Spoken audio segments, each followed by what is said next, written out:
Welcome to the Group Home Riches podcast. If you have the desire to be your own boss, create your own schedule, and become financially free while at the same time helping people in need, then you've come to the right place. At grouphomeriches.com, we teach people exactly like yourself how to get started in the group home business. And on this podcast, you're going to hear their stories firsthand. Welcome to the Group Home Riches podcast. Today, we have doing something a little bit interesting, a little bit different than what we normally do. If you've been following our content, you will know that what our founder does, what we do out here in Central Texas, and the majority of our Gold Course members do, is just simply operate a property basically as a landlord and then outsource any type of service that requires a license or anything like that. That's going to be able to get you folks, hit the ground running and skip all the rules, regulation, and red tape to get into it. If you've done any kind of research before you found us, you probably ran into, how to become a licensed facility or maybe start up an assisted licensed facility. There's many advantages and disadvantages to each business model.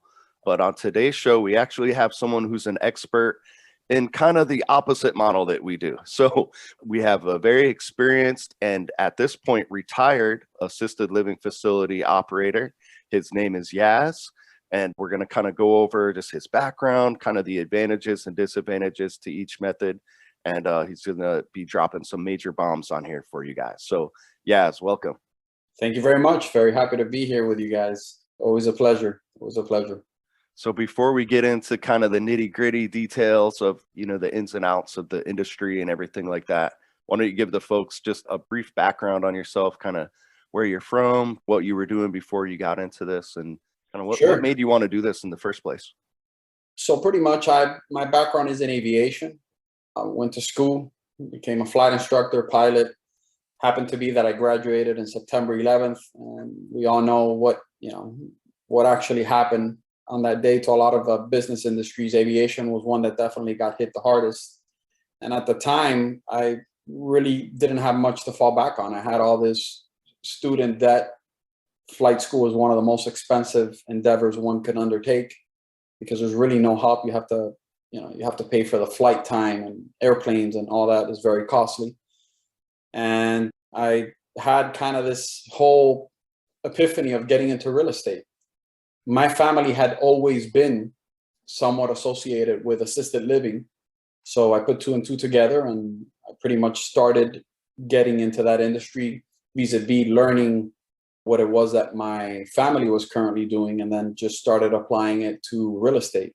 And when I started seeing the numbers of basically what the amount of money was coming in per home, it just blew my mind that this could actually be a extremely lucrative business while tying in real estate at the time. So that's pretty much how I segued into the assisted living facility business.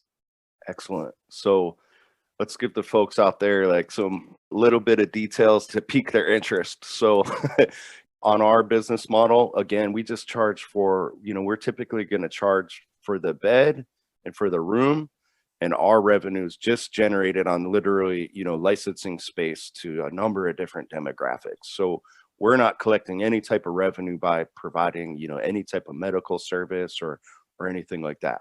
So our average home is going to, revenue, give and take, depending on the market, say $6,000 to $10,000 in gross per property. And then the net's going to usually be around $3,000 or $4,000. So that's our business model. What would you say that the average kind of numbers are on this type of facility that you run? Well, to give a little bit of context, when you get into assisted living facility, there's two ways usually that things are charged. You have what's called your room on board, and that's strictly for the facility. And it pretty much states within what's room and board. Room, board, you charge that. And then you have what are your ADLs, which is activities of daily living. This would be a separate charge. So based on when you qualify your resident or your patient, you will know roughly what you're up against as far as services that you need to provide. So it's usually a combination of two things. Now, in Florida, and it's a disclaimer, you always want to verify your state and local laws wherever it is that you're located. I'm a Florida guy, so we do have depending on different states, different laws and rules and regulations that apply, our average 6-bed facility, which is the residential, it's usually 6-bed facility, anything commercial could be 10, 11 and above. So we'll stick to a 6-bedder for easy mathematics. You're anywhere between $15,000 to $20,000 net profit per facility. And this is just at a 6-bed, sales point. So I'm pausing just to let the folks marinate on that for a little bit. So, yeah. And that's just one house, guys. That's for most people, that's going to be life-changing money. Correct. I know you had a mixture of residential and. Yeah, I started off just as I usually suggest everybody start small, learn the business. I started with a 6-bedder. I mean, I initially started helping family members out and learning my ways, the paperwork. They are very management intensive, but they are very lucrative. So there is a high reward. And that's something that I always like to tell people, but there is work involved, as in anything that usually makes money and high responsibility. So you always do want to make sure your heart is in the right place, as I'm sure most of you listening to this are, and just kind of have like a little knack for helping people, which I think most of us do. And if you could just happen to help and make money, it's always going to be a great combination. And I worked my way up all the way to, 30, 40 beds. And we won't even get into the numbers there, as, I obviously don't want to fluff anything for you guys or oversell, but I worked my way up to about 9 assisted living facilities. And I started exiting about a year and a half ago, and recently got rid of my last one on April, and currently retired, and obviously looking for people to help and, provide my expertise in this industry. So you guys can use your imagination and your calculators out there, but Yazz gave you, that 6-bed is basically like, that's the baseline in Florida, at least, right? And then that's Florida. And I've researched a little bit in Texas, and there's some 11-bedders out there. And once you start getting into that, your numbers really start changing. You just could break it down, the numbers that I gave, and that'll pretty much give you a per patient that you're roughly netting. And depending on the services that you also provide, you could charge more. I wasn't on the high end in the facility that I'm giving you the numbers. This is more the conservative side of it, because I did have facilities in Coral Gables, which is a well-known area in Florida, and those patients would pay a lot more. But obviously I don't want to get into very high numbers and get people all worked up. You just look at the baseline, right? Yeah. And up, guys. And he had at the peak, was it 9 properties you said? Yeah, 9 properties. So again, and we'll get into we'll get into the nitty gritty here. I've talked to Yazz about, kind of the stories he's gone through and managing these things. Like, definitely it was a full plus overtime job, right? But so guys, he grinded it out. Was it 9 or 10 years in the biz? Yeah, 10 years. He's just, again, use the calculator and your imagination, and you can see why after 10 years of grinding it out, he was able to just kind of cash out and retire. Correct. Yeah. So again, many advantages, disadvantages to each business model.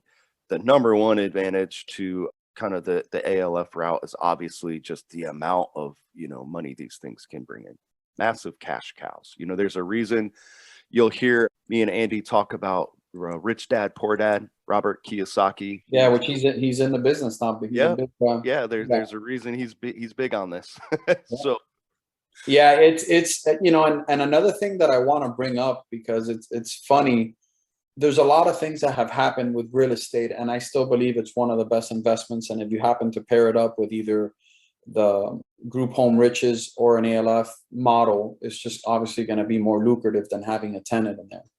But we all saw what kind of happened with real estate and just the single tenants with COVID, where the government got involved and they stopped you from getting your money, or if people couldn't pay because they couldn't go to work. And that kind of put a different spin on real estate. So for those of you guys that are listening to this, understand that when you have a different business model that not everybody else does, something like group home riches, where you have multiple tenants, There's obviously an advantage over other people that just do real estate on a per tenant basis. And when you get into the assisted living, most of the people that are paying you, they're going to be either government or insurance companies or retirement money.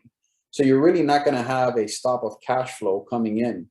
And I don't hopefully foresee anything happening where the government will stop or give some sort of leeway to people that don't want to pay. And we always know that people like to take advantage. But that's like one very solid benefit to this business. Your money doesn't stop.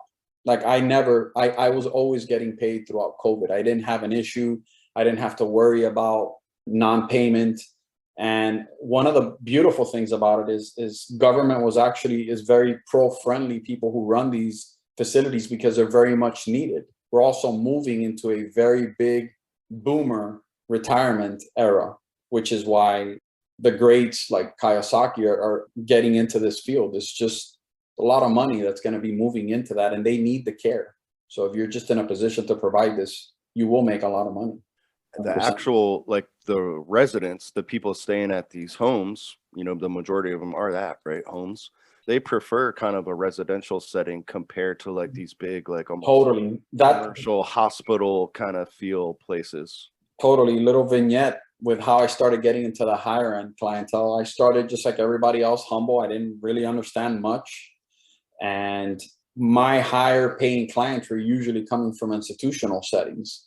And when they would tell me the amounts that they were charging, I were to charge what these institutions charged, I would make $100,000 a month on a 6-bed facility.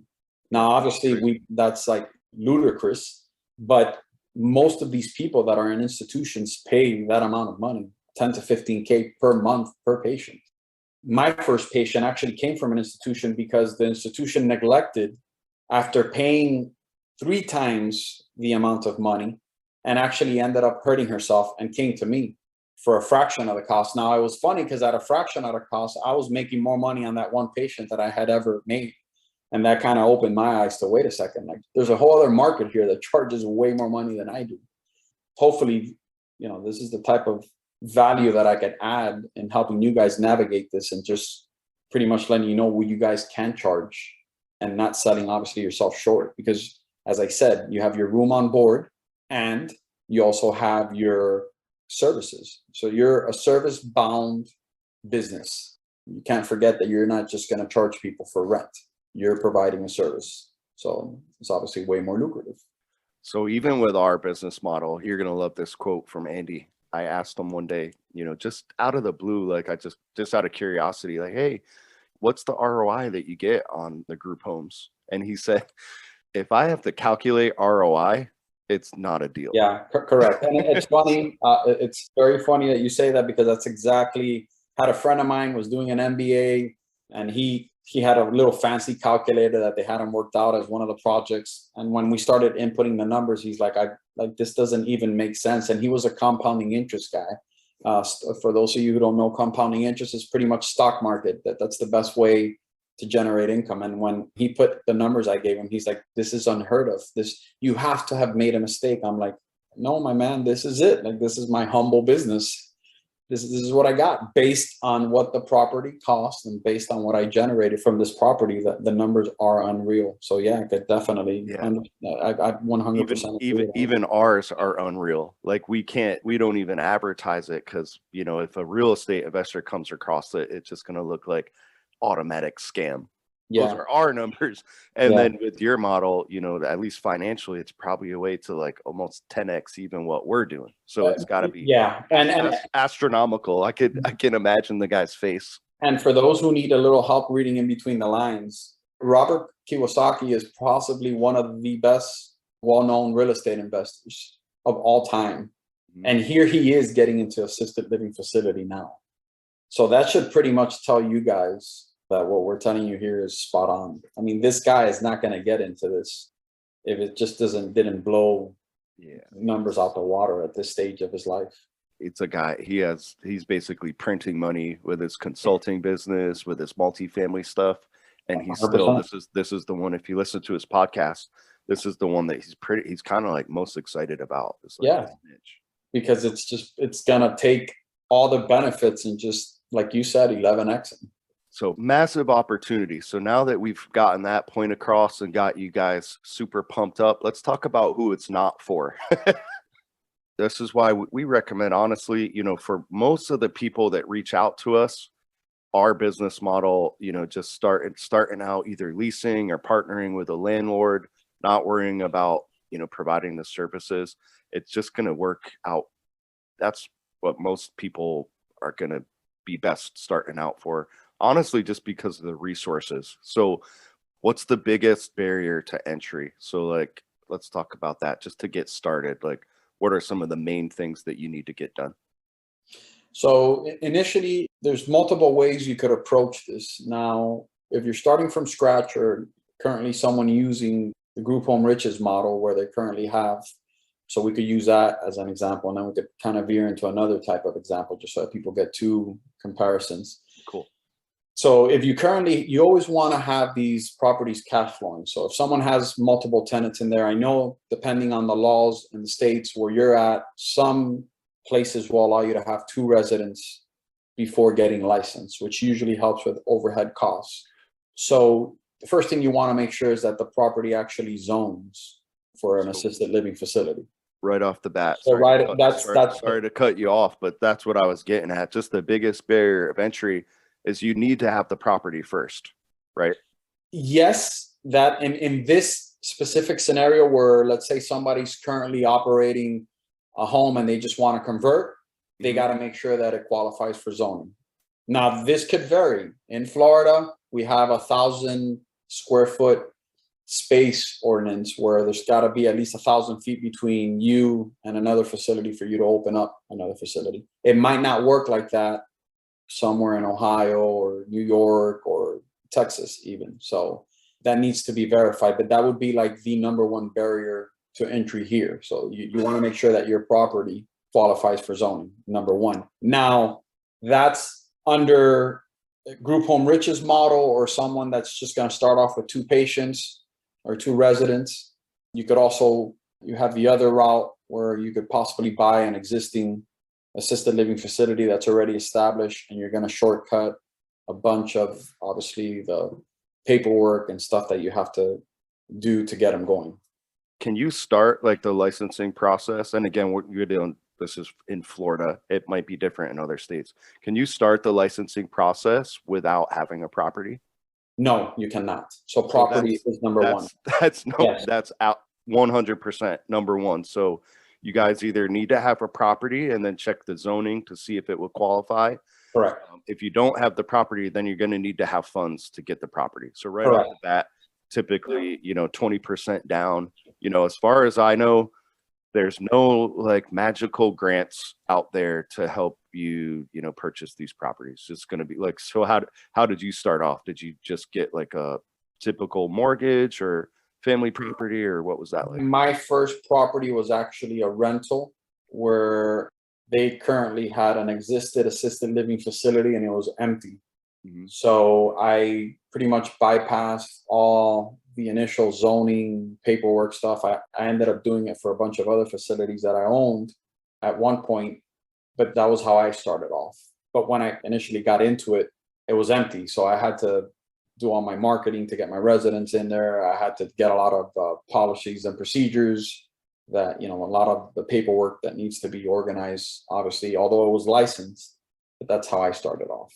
So were you renting the property? And my first property was a rental, yes. Awesome. Okay. But you still had to.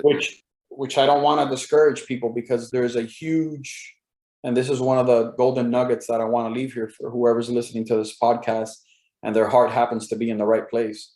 There's a lot of people that, are getting older themselves and have been in the business for a long time and have these properties that sometimes are licensed and they're not operating, or they're down to their last 2 residents or 3. And this is usually a great way for you to get in this property and start generating the type of numbers that we talked about on a rental contract with the landlord. And then obviously you start your own, you just continue to grow to the next one. So that's very cool. So you basically worked out a rental agreement with the landlord, and the landlord they were operators at one point. Correct. They were an operator. They had some issues where they obviously couldn't continue operating the assisted living. And I came in, I pretty much worked out a, monthly rental cost, which was actually very, very fair. When you work out these type of agreements, it's not that much more. I mean, let's say a rent in a property is $3,000. They might end up charging $500-$600 more to include it with the business, but that's it. You don't cut them into your business or anything like that. So I was pretty much paying that amount of money for my first one, and then everything else was to my pocket, except obviously the rent and whatever. You have your insurances, you have your liability policies that you're going to have. So there is cost associated with these assisted livings, but overall there was a lot less barrier to entry with that strategy. And that's something we could get into if people are interested. Yeah, that's awesome. So we'll tell folks how they can dive more into that later. But that's a great overview, and that's something that I learned. So that's very cool that you were able to do that.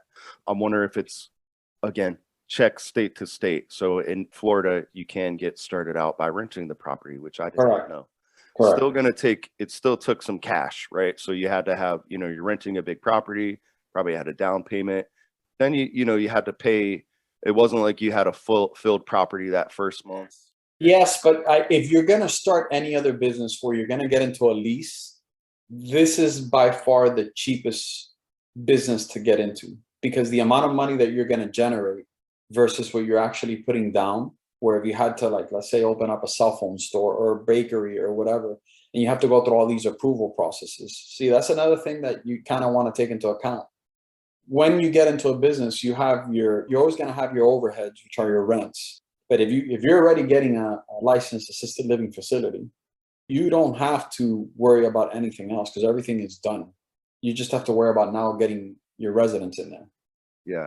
And filling up beds, which, there's strategies for that we could get into further down the line as well. But your barrier to entry is, for the amount of money you could generate, probably the least amount of money. You will have out-of-pocket costs. But if you compare it to any other business, it's kind of like, it's a no-brainer. Even the person renting you the property had to come out of pocket way more to rent you that property at, $3,000 a month, assuming that's the scenario. So if you think about it, you're coming out of pocket, let's say 10 grand. Yeah. And you're ready to rock and roll. Very few businesses where you have that.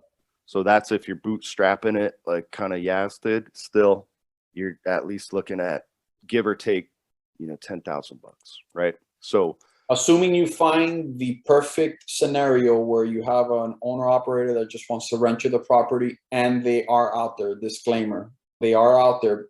It's not like you could just hop on Craigslist and find this though. Or like, actually, truth be told, I have found through Craigslist these type of deals, but it's not the most direct way of obviously doing this. And I mean, we just dropped a huge nugget on these guys to source these facilities out. Yeah, 100%. But yeah, like, it's definitely doable in that way. So we have the group home riches model, where you currently have anything that's traditional with buying a first time home or buying a home. You're going to have all the traditional financing ways that you go about that. And then you're going to have, obviously, your overhead of paying for this property while it gets licensed, however long that takes, depending on where you're at. So there is cost associated, but there's ways, obviously. It's a matter of getting your first one going. I always tell people, try to get into your first assisted living facility. And I'm sure anybody listening to this that did the Andy model, the group home riches model, the first one's always like the hardest. And then it's like, oh, this is easy. And a lot of you guys listening to this that are actually successful doing the group home riches model, which I think is brilliant, have told realtors about the amount of money you're able to generate from these properties. And they look at you guys like, no, that's not even, that's not true. So a lot of people think this is not even possible. And when you take it to the assisted living facility side, you're just 11xing whatever you guys are currently doing now. Yeah. Well, we show folks that are if they're on a tight budget, literally like check to check, they don't have any startup costs. We teach them the basic systems to kind of get into place, like, how to get set up to collect payments, maybe some basic management stuff, supervision, have your like home health companies in place to where you can outsource stuff, and then start doing the networking.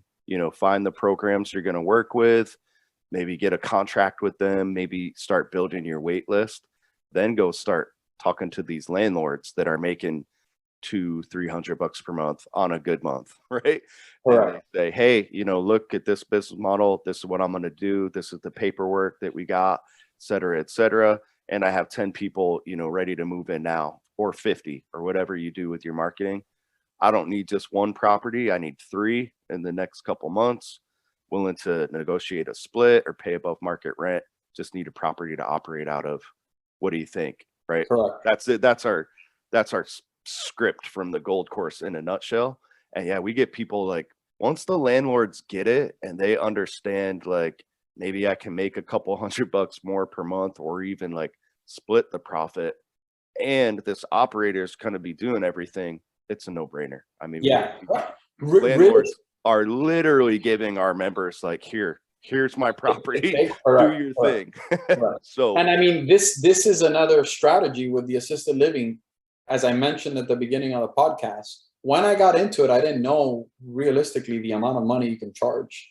And you start asking and you start like calling other people around, and they kind of give you rates. And a lot of people don't know what the value is that you're providing. So a lot of people end up running these homes into the ground because they just don't charge the right amount of money. So you obviously want to have the right clientele in there, which is very easily done. And obviously not being afraid to ask for the amount of money of the service that you're going to provide for these people. So a lot of people just don't have their numbers.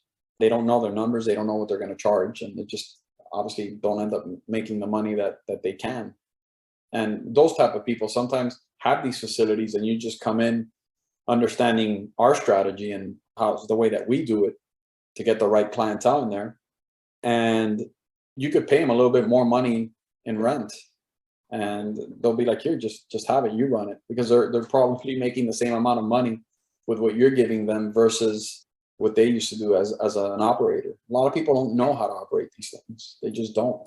That's a reality. well, let's get into that, like the kind of operational, and we'll keep it, just kind of like overview, like kind of So, higher level looking in, like what type of services do you provide? What's your staff look like? so as I mentioned before, we have what's called the ADLs here in Florida, which is the activities of daily living. And that usually consists of 3 meals a day plus snacks, whatever services X, Y, and Z patient needs. So if they need assistance with bathing, we have staff that provides that. Here we have a certain amount of staff hours that were required by regulations. So if you have 6 patients and you're fully stocked, you got to have at least, I believe it's 230 or 240 hours that you have to account for on a weekly basis. So that's pretty much gonna tell you how many people you need. Usually do this with 2 staff members.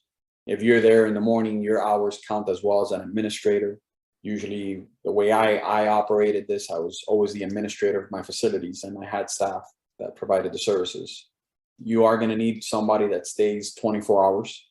Although most assisted living facilities, as far as Florida law goes, are not required to provide 24-hour care. That's where we were getting to nursing homes. We are required to have someone at the facility for 24 hours, even if it's just sleeping. So yeah, I mean, they are management intensive, even as an administrator. And I always tell people that their heart needs to be in the right place. It is a very lucrative business, but it's also a business that requires a lot. One of the things I'm very proud of in my 10 years in business is I never had a lawsuit. And the reason why I attribute to not having a lawsuit, I was just always on top of them. This is a business where you need to be hands-on, especially when starting. You need to learn the business. If you want to be successful at it, you're going to have people that are going to be providing services to elderly, frail people. So heart does definitely need to be in the right place for this. This is not something you're going to be able to just do with a virtual assistant or hire off. You want to make sure that you actually learn the business from the get-go. And you usually, in anything in life, any endeavor, you're going to get out of it what you put into it. So I do advise people to start from learning how to actually operate these things as if they didn't need anybody, and just learn the full scope of the business. So if you were, let's say you were a doctor, a lawyer, you've been saving, you're stacking cash, you're looking for passive, business investments. There's consultants out there that charge tens, 20s, 30s, 40s, $50,000 to do that. What's your opinion on that strategy? When we started discussing the whole partnership, which only made sense because your current business model is very much like an assisted living facility, obviously with less of the licensing and a bunch of other stuff that come along with assisted living. We didn't want to go down the route of charging people $30,000, $50,000 to do this. I don't think there's a need to charge people that much money to do this, because a lot of the information that we're going to provide is just going to obviously shortcut having to pay someone, $30,000 of your money. I'd rather you take the $30,000 of your money and start one of these facilities, which are very much needed, than pay someone $50,000 to do paperwork for you. So we steered away from being paper pushers for the industry. I don't want to fill out applications for you guys. Most of this stuff is self-explanatory. And if you need help, we could definitely assist. But that's not what we're looking to get into, because that's what most people obviously end up charging for. And the reality, in order for you to be successful in the business, comes not from being able to fill out the paperwork, but more so from the contracts you negotiate, your clientele, the referral network that you put in place, how you leverage your home health agencies to refer your patients. Obviously you're sending them business. So we want to obviously provide value to shortcut most of the fluff of all these courses that we've seen online, where we could just pretty much tell you, do this, this, and that, and that'll get you to this step. And then when you're here, get to do this, this, and that, obviously shortcutting as much as possible without having to take all this money from people up front. That's where I am. And you know this very well. That's where I've always stood since the first day when we started talking about this idea. Well, that's the most confusing part, and probably one of the biggest barriers to entry is just kind of like, just a lot of people just don't know where to start, right? If you look up how to start a group home or how to start a licensed facility in X state, there's just so much fluff out there and random, sites that pop up. Really, there's going to be like one department that you're going to need to work with, right? And then, typically, let's just stick with Florida, for example. Like, don't they have, there's some type of certification process or a class? Yeah. So one thing I always suggest to people is, you don't have to get this right away to start the business. So if we have anyone that just wants to buy an ongoing assisted living facility that's already set up, there is usually in Florida, there's an administrator course. And I always suggest everyone take it. And I've talked to plenty of people that, they're not interested. They'll just hire an administrator. That's all great. But one thing I've learned in doing business is you always kind of want to be just enough of an expert in everything that's associated with your business. So if you're going to be working with administrators, you want to know what their job entails, and definitely what the law requires from, because most of the stuff that is required here is it's law bound. And when you kind of have a basic understanding of what is required for an administrator, then you're actually able to bring somebody on board, which, you're going to actually understand your business. So if you're going to make money from anything and you're planning on retiring from it, you need to be an expert. You need to learn the business. There's no way around that. So lazy people need not apply. But you will be very, very handsomely rewarded if you put in the time. And it's funny because it's like everything. It's not that bad, but I do always tell people you want to make sure that you get the basic course of what it entails to be an administrator of one of these facilities. If you ever work your way up to 5 facilities and you have someone quit on you, I never had it happen to me in 5 years, but I could step in and put my license as an administrator and have no issues. So there's just benefits that you're going to pick up when you're immersed yourself. Like me, my background is in aviation. There's terminology in aviation that you only know if you're flying. There's terminology in assisted living that you only know if you're in assisted living. There's terminology that you know if you're in real estate. So you always want to be a professional. And this is one thing that's going to obviously make all the difference, because your foundation is just solid from the get-go. And you want to make sure you have your foundation solid from the get-go in this line of work. Yeah. So what I've been gathering just, from working and talking with you is there's just going to be that initial like bureaucratic process that's going to vary state to state to get through. And then from there, it sounds to me, it's kind of typical. It sounds comparable to like a real estate license. Like, Yeah, I don't know if you've ever done that, but you go through this training and like there's all this jargon you have to learn to get the test. And then once you get out into the field, nothing. Yeah, I always say correct. And I always tell people that there's the right way, the wrong way, and the way. And the way is usually somewhere in the middle, and more obviously skewed to the right way. We always follow all our laws, but it's just there's a lot of stuff that you don't ever use again. But you do want to kind of be somewhat exposed to it initially, especially if you have no experience in it. So exactly. Same with real estate. There's like all the laws, fair housing, you have to tiptoe around that in theory you could get sued for, Yeah. So you definitely need to know that stuff. And most real estate agents don't when you talk to them. Right? And it's very sad, because what ends up happening is you end up getting sued or you end up screwing somebody over, and that's pretty much the end of your career with something. And it's usually like stupid stuff. People either overselling, or just, obviously just doing stupid things. And this is definitely a line of work where you don't want to be doing stupid things. I was speaking with one of our coaching clients that knew someone that does what you do, right? They got shut down just because they had too many people in the property.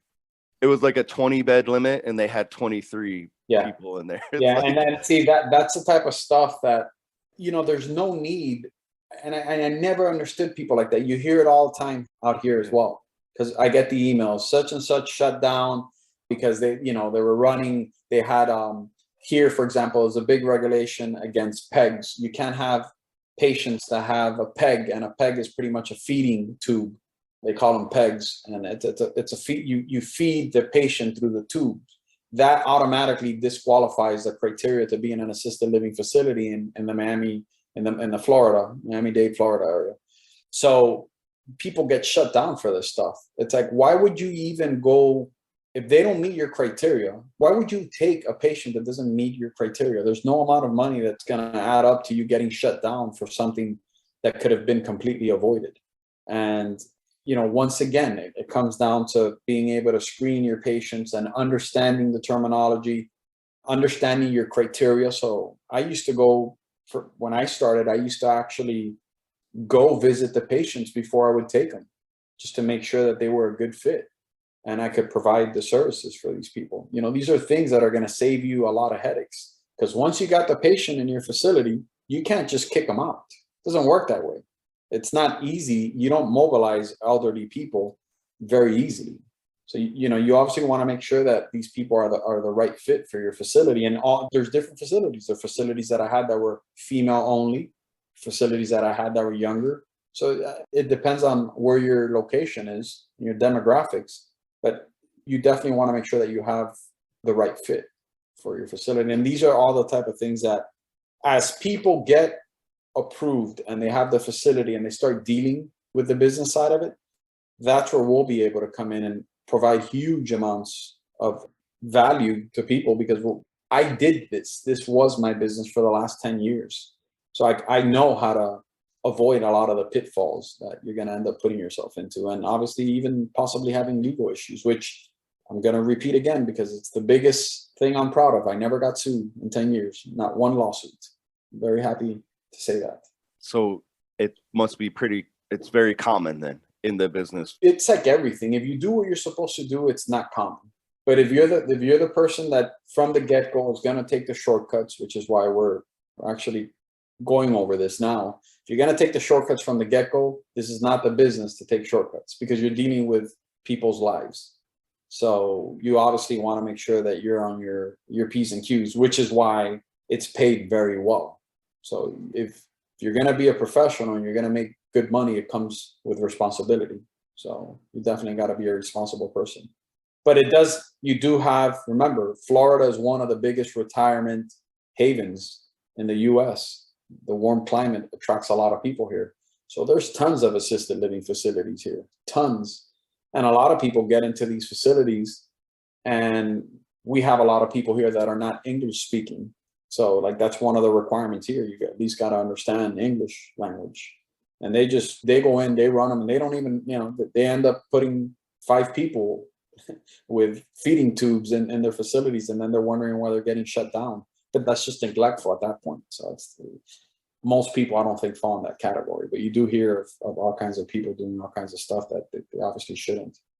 So we've put the disclaimers out there, right? Definitely, this is not just a get rich quick, shortcut, passive type of thing. Right? Yeah, and anybody who's selling you that, run, because that's usually, it's just not true. It's not the way it works. If you want to make the money, there is responsibility that comes with that. And this is a business that makes you money, but there's a lot of responsibility that comes with it. So yeah. So what type of person would this business would be a perfect fit for, do you think? First thing I always tell people is that your heart's got to be in the right place. If you like helping others, which most of the people most of my nurses and staff that I had were just phenomenal people. Your staff is gonna, like in any business, make you or break you. But I met people that I still think they're still friends of mine. They still write to me all the time. They miss me dearly. I miss them. These people are the closest things to angels that you're ever gonna see. And you will find it in this business, just like you'll find your people that are not so great. But you definitely gotta be a compassionate, patient, loving person. And you're obviously, as an administrator or owner operator, you're the head of that. So if you don't know how to deal with people, and you don't have patience, you're not patient with people, your elderly people are slow. So you definitely got to be patient and have this innate want to help others. It's usually the secret sauce with a little bit of discipline. I won't make it that hard on your listeners. You usually got the winning recipe, in my opinion. Well, I have a feeling there's quite a few people out there with that personality listening. I mean, you don't typically just stumble onto group home riches. It's not one of those side hustles that the average person just stumbles upon. So Correct. Yeah. So we'll wrap it up here in a sec then. Do you have any parting words for the folks out there? No, just want to thank you, Brendan and Andy, for giving me the opportunity to actually speak to your audience. And hopefully we could help people further make more money providing services, which I just, moving forward, I think is going to be the way to own real estate. I think people who have found you already and are doing your model are some of the, unbeknownst perhaps to them, smartest people. Just because if there's any regulatory issues with real estate, they're already positioned where they're providing a service to the community to help lower income people. And when you tag that in with assisted living facility where you're not helping elderly people, you're just like, you're going to be successful. We're going at 1,000 miles, a minute towards that direction. So whoever happens to hear this and sees the value in it, I foresee a very bright future for them. That's pretty much it. And hopefully we could help them get there quicker. Well put. So guys, we've talked about the advantages, the disadvantages, who it's for, who it's not for. I'm excited. Me, Yazz, Andy, we just started working together. So this will be a work in progress. But if you are interested in working with Yazz, we're going to have a link in the description for you guys to do that. If you are not on our mailing list, absolutely 100% sign up. Get the free training material, www.grouphomeriches.com. If you want to start out with kind of a simpler business model than what we've talked about today, which, basically all of our other content is focused on that. So if you have questions on that, reach out to us or check out some of the other podcasts or videos on YouTube. But if that sounds like something that you want to start out with, we have a number of different products for you guys to streamline things, starting with the gold course. And then we also offer, coaching and kind of some marketing services as well. Yes. Thank you so much for joining us. You dropped some major knowledge for the folks out there, and I'm excited on bringing more value to the Group Home Riches family out there with you.